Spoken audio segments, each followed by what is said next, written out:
Radio Mélodie. C'est l'été, en été, on aime bien manger des légumes, notamment la courgette, le concombre, etc. Mais parfois, ces légumes, les feuilles de ces légumes sont contaminées par certaines maladies. On va parler de l'oïdium, justement, avec Élodie de l'horticulture Litsen-Burger. Bonjour Élodie. Bonjour Vanessa. Oui, effectivement, l'oïdium, c'est un peu le problème de ces plantes-là. Donc, en fait, ça se présente sous forme de taches d'aspect farineux. Donc, c'est une maladie cryptogamique qui apparaît par temps humide.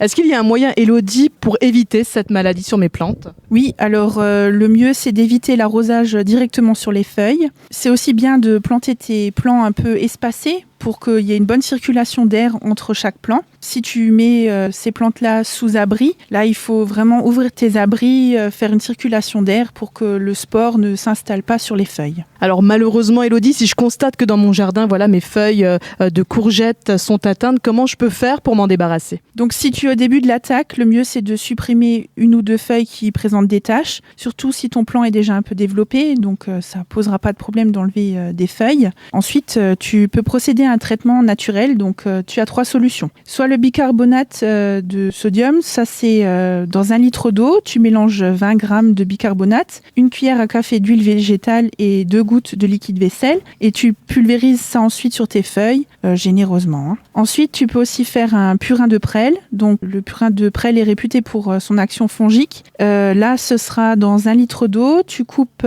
100 grammes de prêle que tu laisseras fermenter en extérieur, à l'ombre, avec une température à peu près de 15 à 25 degrés. Là, il va y avoir des petites bulles qui apparaissent à la surface. Il faudra régulièrement, donc tous les jours, remuer. Et le purin sera prêt lorsqu'il n'y aura plus de bulles qui vont se former. Cette solution, ensuite, tu la filtres et tu prépares une dilution à 10%. Et pareil, tu pulvérises directement sur les feuilles. Et enfin, si tu as du lait de vache entier ou demi-écrémé, bien sûr, périmé, c'est tout à fait possible de l'utiliser. Donc là, il faut faire une solution, une dilution de 1/4 à 1 demi-litre de lait avec 1 demi-litre d'eau. Et pareil, tu vas pulvériser ça sur les feuilles. Ce lait va permettre d'assécher le champignon. Et ces traitements sont surtout à faire en début d'attaque. C'est à ce moment-là que ce sera le plus efficace. Merci beaucoup Élodie. Alors tout ça, vous le retrouvez en podcast sur le site radiomélodie.com. Élodie, moi je te dis à bientôt. À bientôt.